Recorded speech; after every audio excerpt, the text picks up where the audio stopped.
Hello students, today we are going to study standard 10th science 2 lesson number 8 cell biology and biotechnology.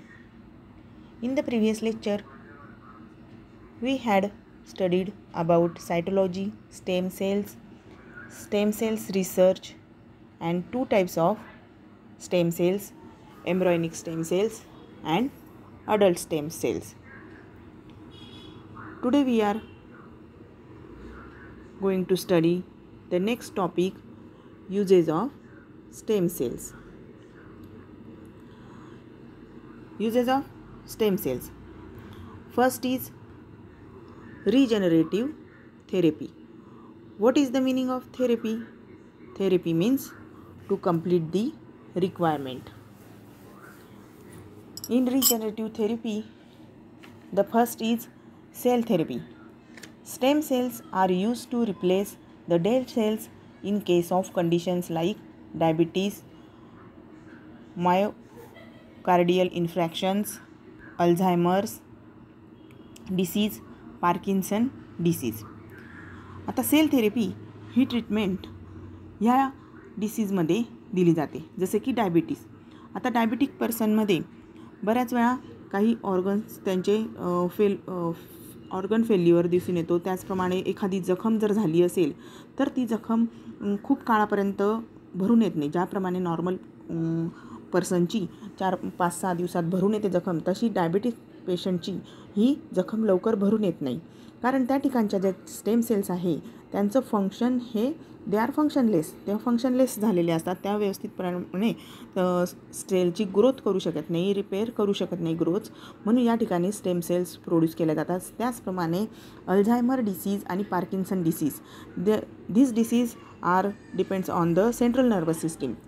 म्हणजे स्मृतिभ्रंश झाला असेल एखाद्या व्यक्तीला, त्या ठिकाणी ह्या प्रकारचे डिसीज हे दिसून येतात. त्यांनासुद्धा स्टेम सेल्स हे पुरवले जातात. Next is to produce blood cells required in conditions like anaemia, thalassaemia, leukaemia etcetera. आता हे तिन्हीचे डिसीज आहे, anaemia, thalassaemia, leukaemia. They shows the deficiency of red blood cells. जे रेड हिमोग्लोबिनची कमतरता त्या ठिकाणी दिसून येते. Therefore by producing the stem cells their requirement is completed. Next is organ transplantation. In case of failure of organ like kidney and liver, those can be produced with the help of stem cells and transplanted. काही लोकांमध्ये kidney आणि liver failure, kidney fail झालेली असते आणि liver खराब झालेलं असतं. अशा ठिकाणी सुद्धा स्टेम सेल्स ह्या प्रोड्यूस केल्या जातात. कारण stem cells is the single cells which produce 220 cells in our body.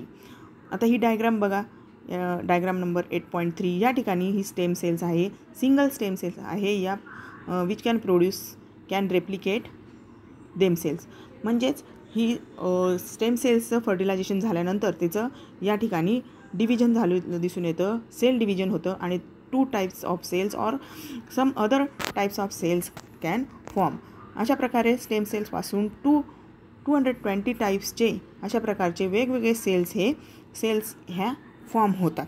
म्हणून स्टेम सेल्सचा उपयोग हे ऑर्गन जर आपलं डॅमेज झालं असेल त्या ठिकाणी स्टेम सेल्स पुरवून ते ऑर्गनची कमतरता ही भरून काढली जाते.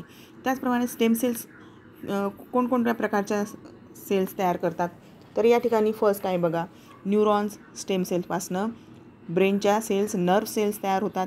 त्याचप्रमाणे इंटेस्टाईनमध्ये असलेल्या सेल्स तयार होतात. त्याचप्रमाणे लिव्हरमध्ये असणाऱ्या हेपेटोसाइट्स अशा प्रकारच्या ह्या ज्या आहे हेपेटोसाइट्स म्हणजे लिव्हरच्या सेल्स तयार होतात. नंतर हार्टमध्ये असणाऱ्या म्हणजे कार्डियाक सेल्ससुद्धा ह्या कार्डियाक सेल्स स्टेम सेल्सपासून तयार होतात. बोनमध्ये असणाऱ्या ओटिओसाइट्स ह्या ज्या सेल्स आहे ह्या सेल्ससुद्धा स्टेम सेल्सपासून आपल्याला परत प्रोड्यूस करता येऊ शकतात. म्हणून therefore stem cells are also called as parent cells. Organ transplantation. Various types of organs in human body either become less efficient or completely functionless due to various reasons like aging, accidents, infections, disorders, etc.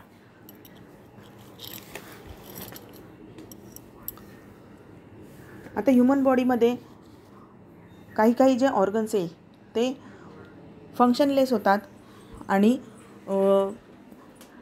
त्यामुळे त्या ठिकाणचे जे organs आहे त्यांची कमतरता ही भरून काढण्यासाठी आणि फंक्शनलेस झालेले असेल तर काही वेगवेगळ्या कारणांमुळे ते फंक्शनलेस झालेले असतात. जसे की एजिंग म्हणजे एज फॅक्टर असतो. वय झाल्यामुळे सुद्धा काही ऑर्गन्स आहे ते लेस फंक्शन होत असतात, वीकली कार्य करत असतात. They are so weak. त्याप्रमाणे ॲक्सिडेंटमध्ये एखाद्या ऑर्गन डॅमेज होतो, जसं ब्रेन डॅमेज होतात किंवा किडनी डॅमेज होते. अशा वेळी त्या ठिकाणी ऑर्गन ट्रान्सप्लांट करू शकतात.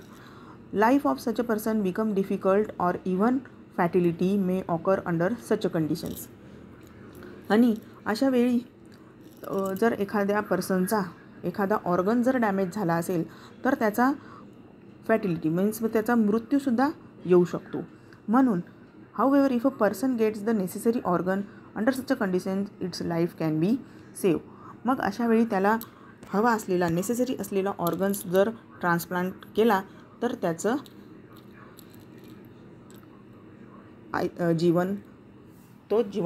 जीवन जगू शकतो आणि त्याचं आयुष्य हे वाचू शकतो, त्याचा जीव वाचू शकतो. Availability of donor is an important requirement in organ transplantation. Each person has a pair of kidney. As the process of excretion can occur with the help of single kidney, person can donate another one. Similarly, skin from certain parts of body can also be donated. आता एखाद्या पर्सनचा जर एखादा organ damage झाला आहे तर त्याला देण्यासाठी donor पण हवा असतो. म्हणून healthy donor should be available. Healthy donor available असला पाहिजे. त्याचप्रमाणे जर प्रत्येक पर्सनमध्ये 2 किडनी असतात आणि एका किडनीवर सुद्धा त्याचे एक्सक्रिशन जी प्रोसेस आहे ती व्यवस्थितपणे पार पाडू शकते. म्हणून एखादा हेल्दी पर्सन असेल आणि त्याच्या दोन्ही किडन्या सुरळीत कार्य करू शकत असेल तर तो ज्याला आवश्यक असेल त्याला ती किडनी तो दान करू शकतो, देऊ शकतो. त्याचप्रमाणे स्किनसुद्धा ट्रान्सप्लांट होऊ शकते. समजा एखाद्या ॲसिड अटॅकमध्ये किंवा जळाल्यामुळे किंवा केमिकल फॅक्टरीमध्ये एखाद्या व्यक्तीची स्किन पूर्ण खराब होते. म्हणजे कितीही ट्रीटमेंट केली तरी ती पूर्वीसारखी स्किन ही भरून येत नाही, त्यावरच्या जखमा ह्या तशाच राहतात. तर अशा वेळी स्किनसुद्धा डोनेट करता येते. एखाद्या पर्सनची जर स्किन चांगली असेल तर ती स्किन तो डोनेट करू शकतो. Various factors like blood group, disease, disorders, age etcetera of the donor and recipient need to be paid attention during transplantation. मग ऑर्गन ट्रान्सप्लांटेशनमध्ये जो डोनर आहे आणि जो रेसिपियंट आहे दोघांचा ब्लड ग्रुप एक असला पाहिजे. त्याचप्रमाणे जो डोनर असणार आहे त्याला कुठल्याही प्रकारची डिसीज नको. फॉर एक्झाम्पल डायबिटीज किंवा एड्स अशा प्रकारचे कुठलेही आजार त्याला असायला नको. पुन्हा एज फॅक्टर आहे. जो डोनर आहे त्याचं एज जर 80 इयर्स असेल आणि जो रेसिपियंट आहे त्याचं एज 40 असेल तर तो ते डोनेट करू शकत नाही. कारण एजमुळे जे ऑर्गन्स आहे they are working slowly. Therefore, these factors are necessary for organ transplantation. However, other organs cannot be donated during lifetime. Organ like liver, heart, eyes can be donated after death only.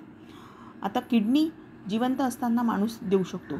मात्र liver, heart, eyes हे जे organs आहे हे organs त्या माणसाची death झाल्यानंतरच तो ते दान करू शकतो.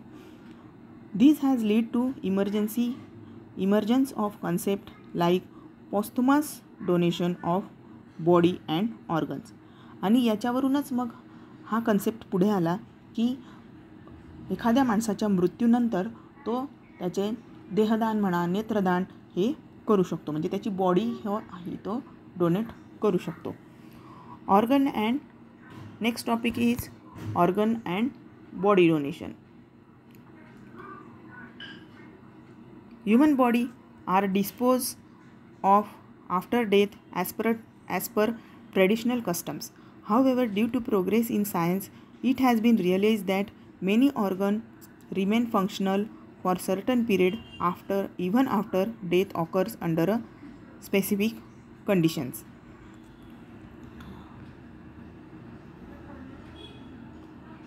आता एखाद्या माणसाची डेथ झाल्यानंतर the body is not of any use after the death.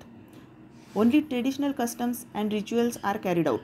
म्हणजे काही लोकांमध्ये अग्निडाग दिला जातो, मृत्यूनंतर अग्निडाग दिला जातो, किंवा काही लोकांमध्ये जी डेड बॉडी आहे ती जमिनीत पुरली जाते. मग त्यानंतर ते बॉडीचा काहीच यूज राहत नाही, मेल्यानंतर बॉडीचा काहीच यूज राहत नाही. मात्र however, if the organs of deceased are in good conditions and functional, then they can be used for donation. Such donations can save the life of other needy patient. मात्र त्याचे organ जर सगळे चांगले असतील तर तो एखाद्या गरजवंत पेशंटला तो त्याचे ऑर्गन्स हे देऊ शकतात. Concept like organ donation and body donation have emerged recently after realization that such organs can be used to save the life of other needful persons. त्याच्यामुळे एखाद्या गरजवंताची गरज भागू शकते आणि त्याचा जीव वाचू शकतो. A liberal view behind the concept of organ and body donation is that after death, our body should be useful to other needful person so that their miserable life would become comfortable. मग याच्यावरूनच ह्या कन्सेप्टवरनं body donation किंवा organ डोनेशनवरून ह्या कन्सेप्टचा हाच हेतू आहे की आपण जर बॉडी किंवा ऑर्गन डोनेट केले तर त्यामुळे एखाद्या माणसाचा क्रिटिकल पेशंटची लाईफ ही वाचू शकते. Blind person can again get the vision bye I donation. त्याचप्रमाणे एखादा ब्लाइंड पर्सन असेल त्याला दृष्टी येऊ शकते. Awareness about this concept is increasing in our country and people are voluntarily donating their bodies. आणि मग याच्यावरूनच ह्या कन्सेप्टवरूनच आता आपल्या देशामध्ये अनेक लोक हे आधीचा नेत्रदान किंवा हे संस्थेमध्ये जाऊन नेत्रदानचे फॉर्म भरतात किंवा पूर्ण देहदानचे फॉर्म भरले जातात की मेल्यानंतर आपली पूर्ण बॉडी ही डोनेट केली जावी. Life of many people can be save by organ and body donations. आणि त्यामुळे अनेक लोकांचा जीव यामुळे वाचू शकतो. Blinds can regain the vision. Life of many people can be rendered comfortable by donation of organ like liver, kidney, heart walls, skin etcetera. आणि त्यामुळे by organ donation the critical patient life can be saved. Liver, kidney, heart wall, skins etc. can be donated and save the life of critical patient.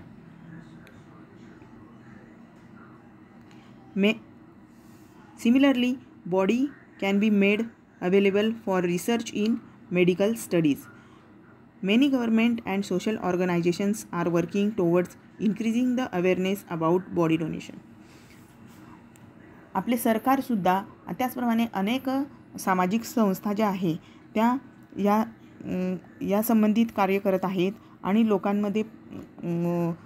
लोकांना प्रेरणा देत आहे की आपलं मृत्यूनंतर तुम्ही नेत्रदान, देहदान करा. त्याचप्रमाणे मेडिकल रिसर्चसाठी म्हणजे वैद्यकीय क्षेत्रामध्ये सुद्धा काही अभ्यास करण्यासाठी बॉडी ही डोनेट केली जाते.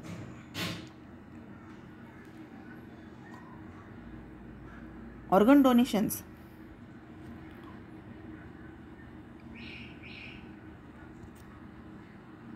या ठिकाणी डायग्राम दाखवली बघा. 8.4 या डायग्राममध्ये एक ह्युमन बिंग आहे, तर ह्युमन बिंगचे तुम्ही काय काय डोनेट करू शकतात. आईज, ह्युमन बिंगला आईज डोनेट करता येतात, लंग्स डोनेट करता येतात, लिव्हर डोनेट करता येतात, बोन्ससुद्धा डोनेट करता येतात, स्किन डोनेट करता येते, किडनी डोनेट करता येते, पॅनक्रियाज डोनेट करता येतं. डायबिटिक पर्सनमध्ये पॅनक्रियाज हे खराब होत असतं, तर पॅनक्रियाज डोनेट करता येतं, हार्ट डोनेट करता येतं. Only heart, liver and eyes can be donated after death. Organ donation and transplantation is under the control of Transplantation Human Organ Act 1994 and subsequent amendments of 2009, 2011 and 2014 so that overall processes would be transparent and any person would not be cheated. There is a law for organ donation and transplantation. एक कायदा करण्यात आलेला आहे organ डोनेशनचं, आपले organ donate करण्याचा आणि transplant करण्याचा. It is under the control of transplantation human organ act 1994 and subsequent amendments of 2009, 2011 and 2014. This act make the transplantation or donation process transparent. आणि ह्या ॲक्टमुळे, हा जो ॲक्ट आहे, हा जो लॉ आहे, त्यामुळे याच्यामध्ये ट्रान्सपरन्सी दिसून येते and no one can be cheated. त्यामुळे त्यामध्ये कोणीही लबाडी करू शकत नाही.